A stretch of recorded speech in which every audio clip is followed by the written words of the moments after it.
watching, so I'm looking for the minister.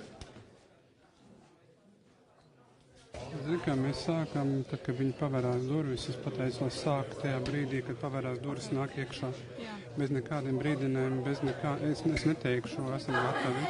Nu, kā parasti. Vienkārši Anna, tā kā atnāk nostājās, tad Anna var sākt uzreiz, un tad Andrs norēģēs. Var pateikt Annai? Jā. Vai jūs dzirdat jau? Tas izslēgts.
It's a microphone check. Check. Microphone check. Yes, okay. Microphone check. Check real level. Microphone check. Yes, okay.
Labdien, cienījamie mediju pārstāvji! Ir noslēgusies divpusējā tikšanās starp Latvijas ministru prezidentu Eviku Siliņu un Kanādas premjerministru Marku Carneyu.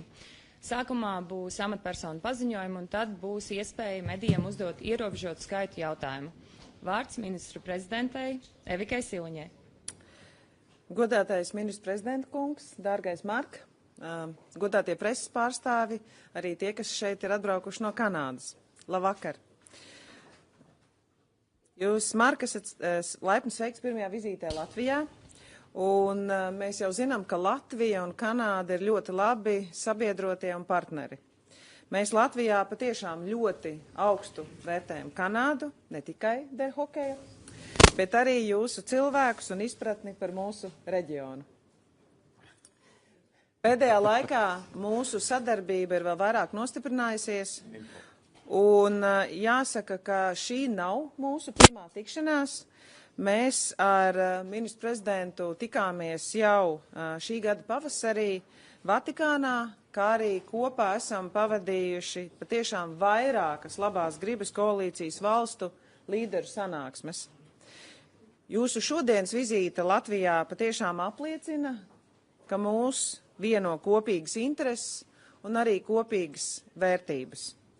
Mēs Latvijā esam ļoti pateicīgi Kanādai par tās bruņoto spēku klātbūtni Latvijā un Kanādas līderību, vadot NATO brigādi, kā arī par Kanādas investīcijām Latvijas aizsardzības spēju stiprināšanā.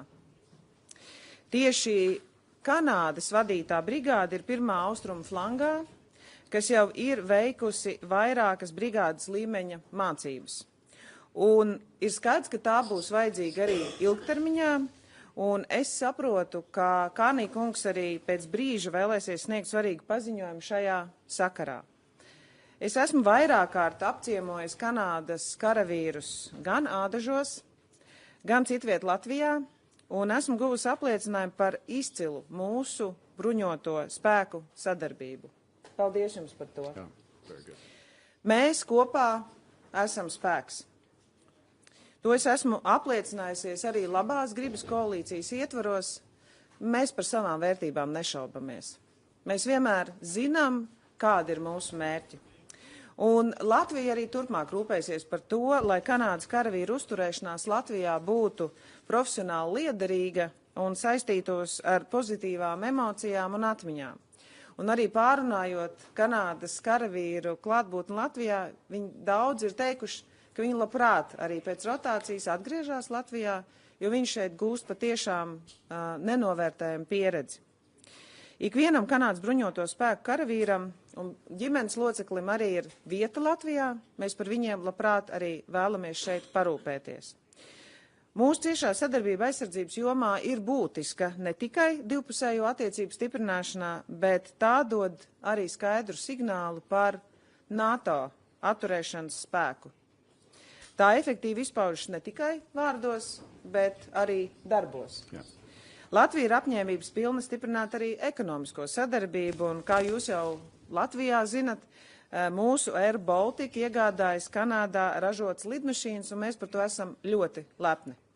Tādējādi arī mūsu Air Baltica šobrīd operē ar vienām no modernākajām un videi draudzīgākajām avio lidmašīnām. Mūsu uzņēmumiem digitālajā, ūdeņraža, dronu, būvniecības un pārtiks ražošanas jomās ir liela interese un potenciāls lielākai sadarbībai arī ar Kanādas kompānijām.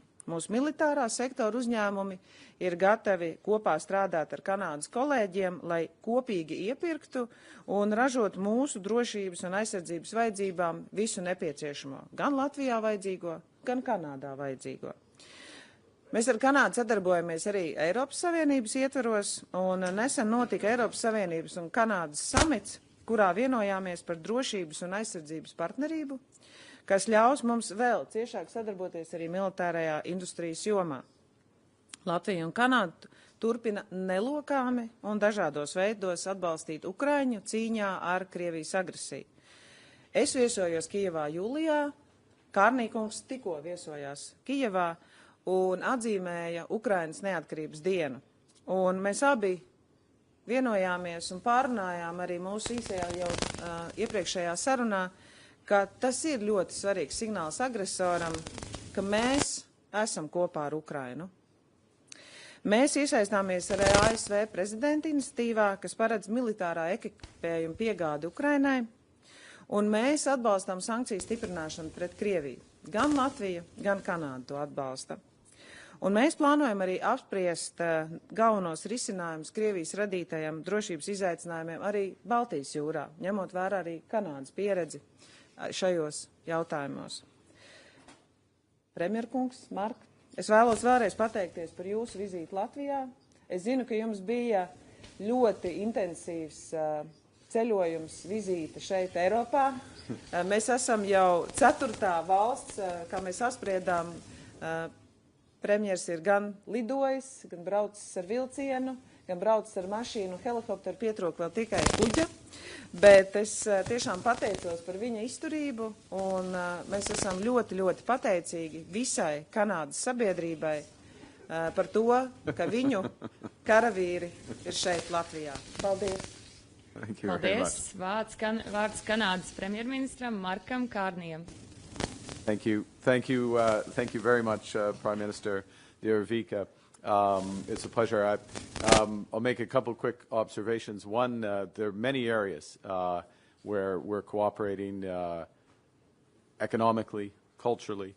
We also need to cooperate in hockey as well, because I was at that match in the World Junior tournament when Latvia beat Canada, and beat Canada fairly. I have to say, we could see it coming, beat Canada fairly. So we have much to learn from each other. We're stronger together, and we do that as well.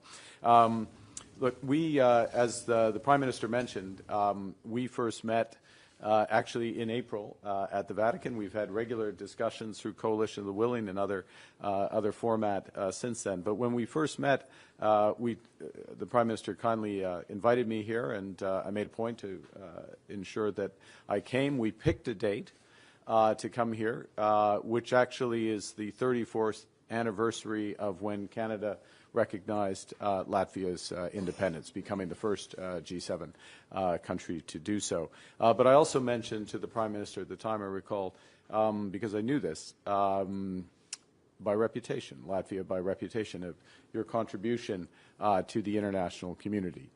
Contribution, obviously, through NATO, and I'm going to say a few more words about that in a moment, our cooperation in NATO. But your leadership, as I've seen in the Coalition of the Willing, very importantly, and also represented, and we look forward to this, we're a strong supporter of Latvia's membership of the UN Security Council, which will come in a few years. And I think, if I may suggest, that one of the reasons for these strong contributions is that this nation understands how precious freedom is and how precarious freedom can be. That recognition by Canada coming 34 years ago, of course, was after Latvians courageously reclaimed your independence, in this case from the Soviet Unions, going to the barricades at the major buildings, including the parliaments. Subsequent to that, a little over 10 years ago, as we know, the menace begins to return to the region, 2014, and the Russia's illegal seizure of invasion of Crimea. Recognizing that this is not, some have described Russia as a far-off foreign threat. It's not a far-off foreign threat in Latvia. It's an immediate threat here, one that we recognized, and my predecessor, Stephen Harper, and the Canadian government recognized. So not only taking action in Ukraine to begin Operation Unifier, to train Ukrainian troops, an operation that's led to over 45,000 Ukrainian troops being trained, but also contributing troops here from 2014 onwards. Tout comme en 1991, le Canada ne s'est fait aucune illusion sur l'importance de votre combat. Et vous ne devez pas, ou jamais, vous ne devez jamais douter l'engagement des Canadiens et Canadiennes en faveur de votre cause c'est comme la nôtre aussi. From that initial 100 troops that were contributed as part of what we call Operation Reassurance a little over a decade ago, it grew then to over 450 troops 3 years ago as the menace increased with the start of this horrific illegal war of Russia against Ukraine. And our message is absolutely clear. It was clear from the day that Latvia joined. It's clear now that an attack of any sort on this country is an attack on Canada as a member of the NATO alliance. Une attaque contre les pays baltes est une attaque contre de l'OTAN et contre le Canada. Today, that force, that multinational battle group, and the Prime Minister and I discussed the modalities of this earlier, that group has grown to over 3,500 soldiers from 14 different nations under Canadian leadership. Over 2,000 of those brave women and men are Canadians. It's Canada's largest current contribution to the NATO alliance. And when we look at the current situation, and we discussed this, and I mentioned this when I was in Kyiv a few days ago, we look back at the differences from the years leading up to Latvia's reclaiming of independence. If you recall the peace efforts of disarmament efforts, I guess I should say, of President Reagan, his slogan at the time was trust but verify. Trust but verify the actions of Gorbachev. Well, Vladimir Putin is not Mikhail Gorbachev. He seeks darkness, not glasnost. He seeks empire, not perestroika.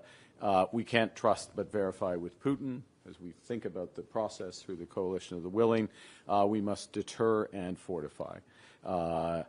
And that is the way that we can provide true reassurance.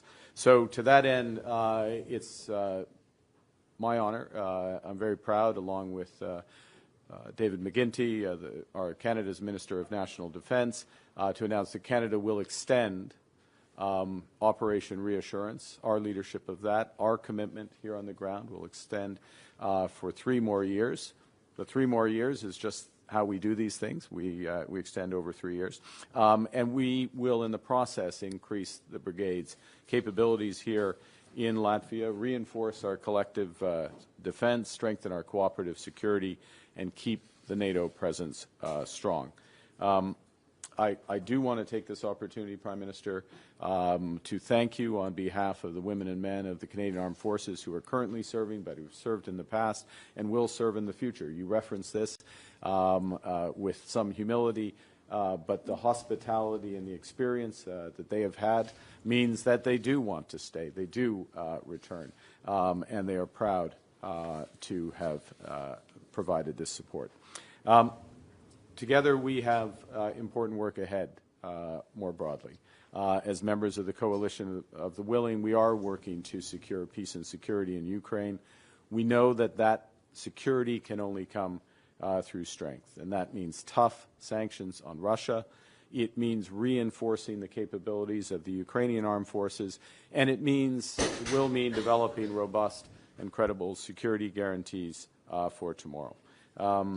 In June, both of our nations have pledged, as the Prime Minister mentioned, to increase our defense spending to 5% of GDP.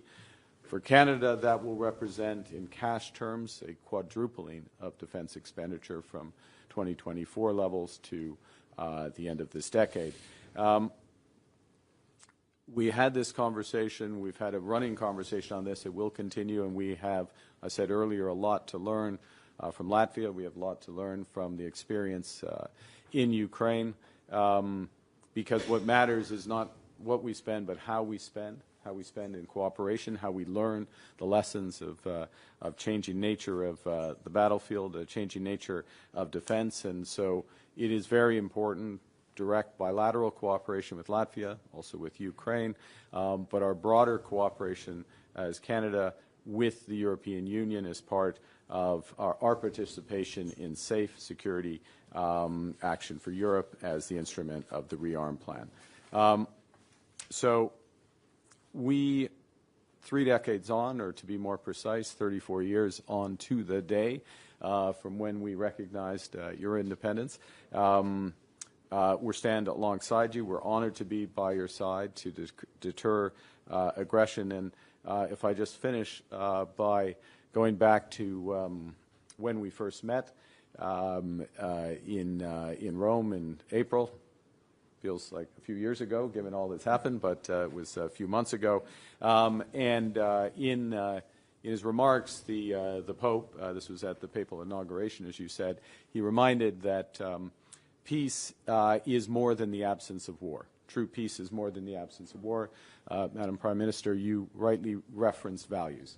So values of tolerance, of solidarity, compassion, values that Latvia and Canada share. We also know, though, as NATO partners, as friends, that at this point of actual war in Europe and threat of actual hybrid war that affects Latvia and others, security, distinct from peace, security can only come from strength. So today's commitment to Operation Reassurance contributes to the peace, or to the security through strength, and of course our values contribute to the strength of our values. So with that, I'll hand to you, and we look forward to your questions. Thank you. Paldies, ir pienācis laiks mediju jautājumiem, kā jau minēju, tie būs ierobežotā skaitā un lūgums pacelt roku, ja ir vēlme uzdot jautājumu, un, kad tiek dot iespēju nosaukt vārdu, uzvārdu un pārstāvēto mediju. Lūdzu, pirmajā rindā. Jā, labdien, Krišs Kairs no Latvijas televīzijas.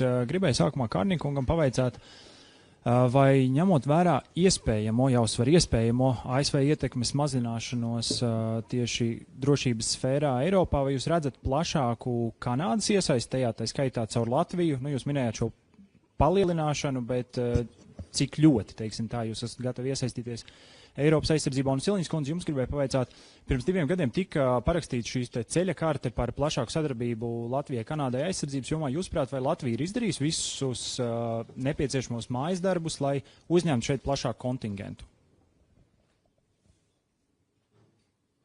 Okay. So I will start. Thank you for the question.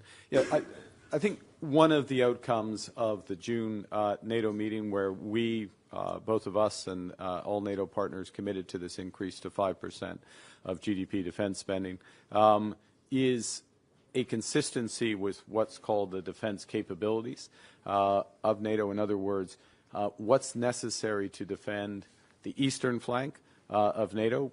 We're on the eastern flank. Core to that is Operation Reassurance at its heart, of course, buttressing the armed forces of Latvia itself and the other Baltic nations.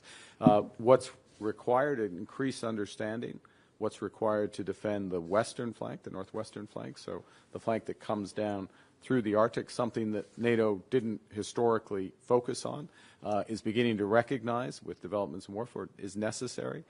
So our cooperation, the role of the Americans with that becomes increasingly important. The role of the Nordic-Baltic 8, of which Latvia is a member, increasingly important for that. So I'm giving you 2 examples of a broader approach within NATO that is deploying resources to a variety of theater, if I can put it that way, military theater, and the U.S. adjustment in terms of their footprint directly in Europe also helps,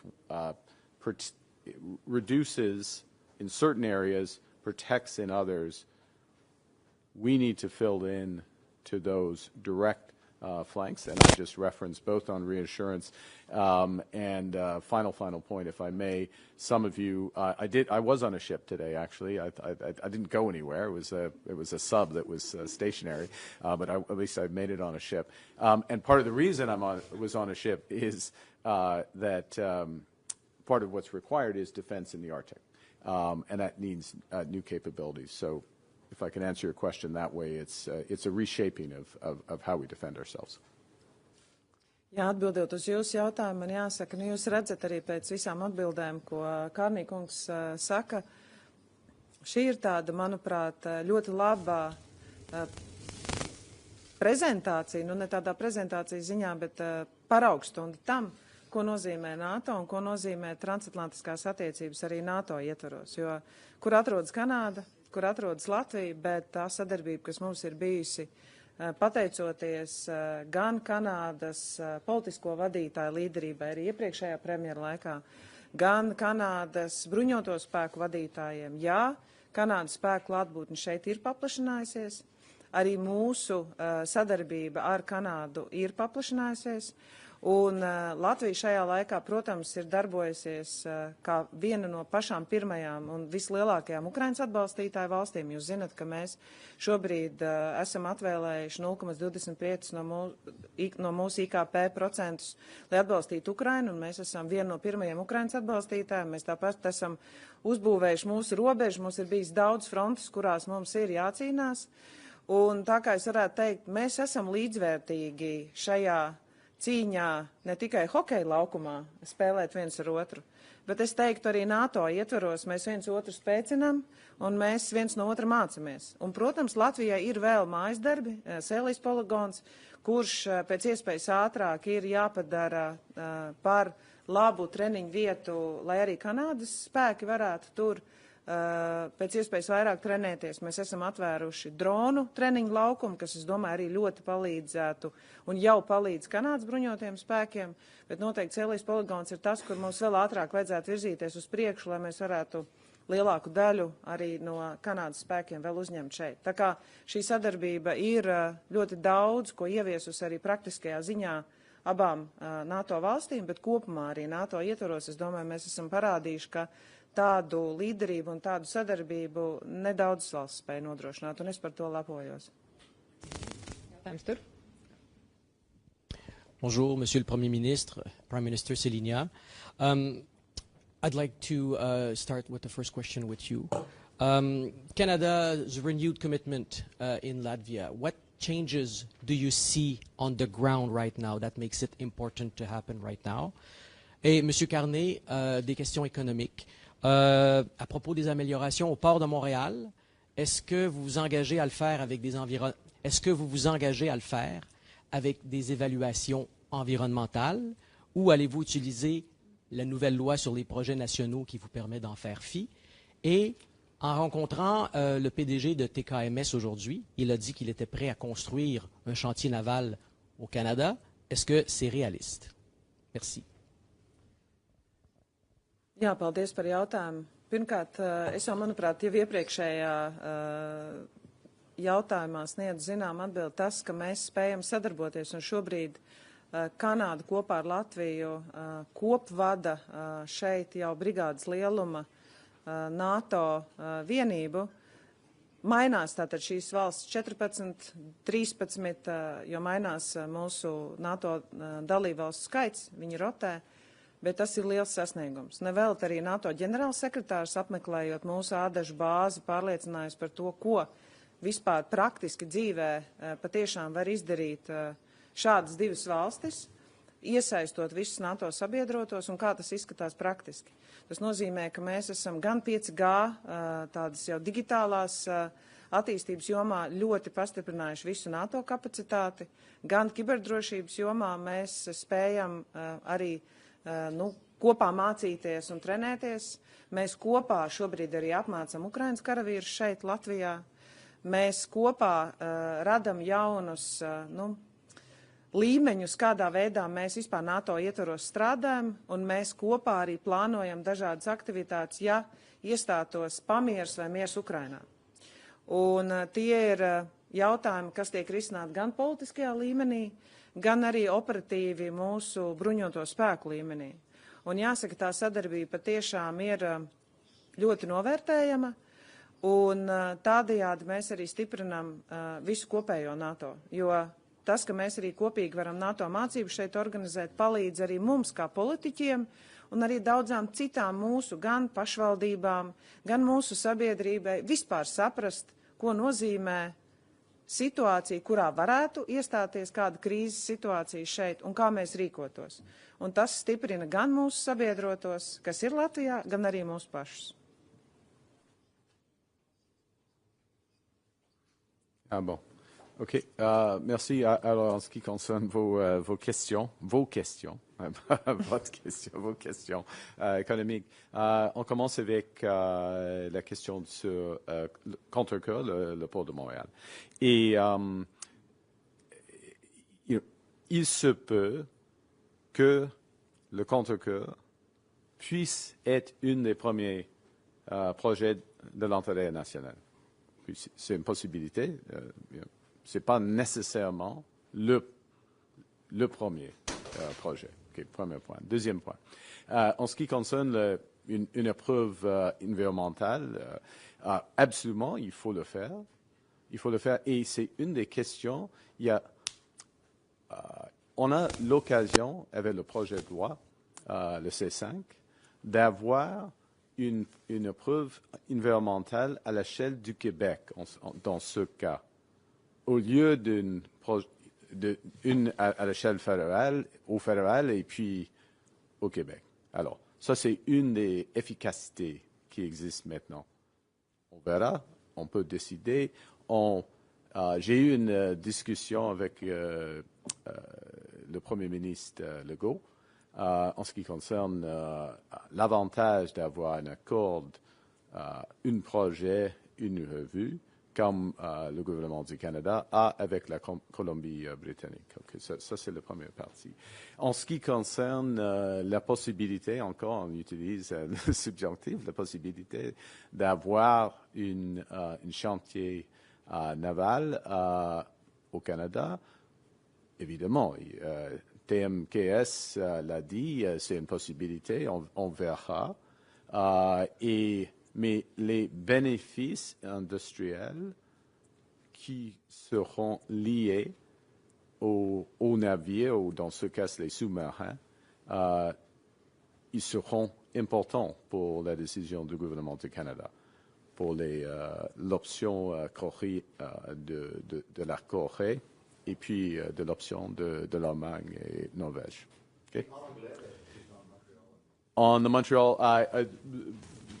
in effect, the Port of Montreal Contrecoeur, which is an extension, as you know, of the Port of Montreal, that could be one of the first projects. I'm not saying it's definitively one of the first projects. That's the first point. The second point is with respect to environmental assessment. There has to be an environmental assessment, to be clear, under C5. What C5 creates, and it can be supplemented by an accord between Quebec and the federal government, in the same manner that we have with British Columbia and the federal government, and we're working on with other provinces, where we can delegate that responsibility, in this case, to Quebec. And that's one of the ways that we can move much more quickly, no duplication. We use the resources either at one level or the other. That's the bit you wanted? Yeah. Okay. Paldies, ir pienācis laiks pēdējam mediju jautājumam. Otrajā rindā. Bill Curry from the Globe and Mail. Just to clear up, this morning it seemed like you were saying that those two projects, Churchill and Contrecoeur, would be on the list of approved. So I don't know if you could clear that up. C'était en français ce matin. Hein? C'est une question de traduction de quelqu'un. C'est pas évident. Okay? Also, c'est une possibilité. J'ai dit c'est une possibilité, une des premières. Also asking for, hoping to get some clarity on your government's position on trade with the United States. Sure. Following your Friday announcement. So this morning you talked about how you're seeking areas of cooperation in 5 areas. You listed critical minerals, autos, steel, aluminum, copper. What does that cooperation look like, and how is that different from what your government was trying to achieve ahead of that August 1st deadline? So just to be the way I'd frame it, Mr. Curry, is this way, which is that again, what I was saying in c'était en français ce matin également, right? It was in French. So what I said was 85% of our trade is free trade. At present, we have the best deal, etc. You know that point. There are 5 areas where that is not the case, and that those are in strategic sectors for the Americans: aluminum, steel, autos, copper. They happen to have a specific on copper, and then, of course, lumber, softwood lumber, which has been an issue. So those are the areas where immediately we are focused on improving the outcomes, if we can. And in order to do that, and this is what I said on Friday, in order to do that, we will have to look at other areas where we can have win-win cooperation, other areas. Now, so it's not, it's an isolation of the set of issues around there, around those strategic sectors for the American, and all of this in the context, as you know, of an upcoming review on CUSMA that will start next year, but in effect we're beginning to prepare for it now, and I would expect the Americans to be doing the same. So it's within that context we have both a broader partnership if we can negotiate that and find win-win opportunities that trade off against the two, which is what we're working hard at. And I'll finish by observing that Minister LeBlanc, my chief of staff, are, as we speak, in Washington with colleagues having those discussions with their American counterparts. Ņemot vērā pieprasījumu, tomēr vēl viens jautājums, bet tas patiešām ir pēdējais. Thank you very much. David Aiken, Global News, and Prime Minister Silina, thank you so much for your hospitality. My questions are for Prime Minister Carney. I thank you for I just wanted a couple of things, just to get your first quick impressions about your tour of the submarine manufacturing facility, what you made of it, CEO saying, hey, maybe we could build these boats in Canada. So quick thoughts on that. And then on the ports, thank you for clarifying your remarks from this morning about the Port of Montreal might be first out of the gate, but Port of Churchill, maybe people are quite excited about the possibility of LNG coming out of Churchill. That, as you said, needs pretty much a brand new port. Is that a C5 project? And what is it about these ports that get them to the top of the list? Easy to do, you'll get the approvals. A couple of things on that would be great.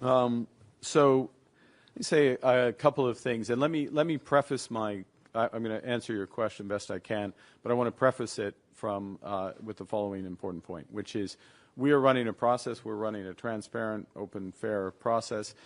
We had 2 bids: the German-Norwegian bid that we visited today, and also a Korean bid from Hanwha that made the bar in terms of the capabilities and clear. And so we've accelerated the process because of that. That's the first point. And I'm looking forward to visiting with colleagues the Hanwha facility. And just to be clear, I mean, the experts will be making these decisions in case anyone's worried that I think I've developed a deep understanding of submarine warfare from playing Battleship when I was 12 years old. But what is striking about this situation, what we saw today, first off, the level of complexity of these of the submarines is considerable. It's more complex. The minister and I were discussing with the officials, more complex than the most complex aircraft in terms of the submarineomics, if I can put it that way. Secondly, the ability to operate under the Arctic ice for weeks on end. In fact, the binding constraint is food as opposed to fuel, air, water, any other factor. And this goes to today's topic, the importance of interoperability with other fleets, and it reinforces what we're talking about today, which is the risks that come, the very real risks that come. I'm going to pick Russia because they're the principal actor from the eastern flank, but also that Arctic flank, and the necessity of doing this. So those are 3 impressions, if I may. And of course, as I said before, the industrial benefits are important for Canada, and the ability to have components and build out from that is there. Yes, I'll finish. On the ports, I think you heard my answer on Montreal and Contrecoeur. With respect to Churchill, what's interesting about Churchill, and this is why it's important, and I think there's a bit more where it's one of the first potential ones, but there is much more to it than Contrecoeur in terms of what it potentially unlocks. So it unlocks, as you just said, LNG. It unlocks, and I salute Premier Canu's initiative here, it unlocks major indigenous leadership and participation. It potentially unlocks pathways for critical minerals and links into Europe. So it has an element, and I'll finish with this point because I know I need to finish. What are one of the elements that get projects up to the level of national interest? Diversification. Diversification across provinces, diversification of market, diversification of new activities that we haven't been doing at scale, because all of those elements are going to make the country stronger, make us more resilient, make us more prosperous across all of Canada. Thank you. Paldies amatpersonām, paldies medijiem. Preses konferences ir noslēgusies, un es saprotu, ka tie mediji, kas vēlas doties lejā, piefilmēt zaļās zāles tikšanos, šobrīd seko personai pie durvīm. I got that. Paldies, thank you so much. Thank you. Thank you very much. Now we go back to work. Thank you. We go back. Very good, actually. I'll just take one. Here, I'll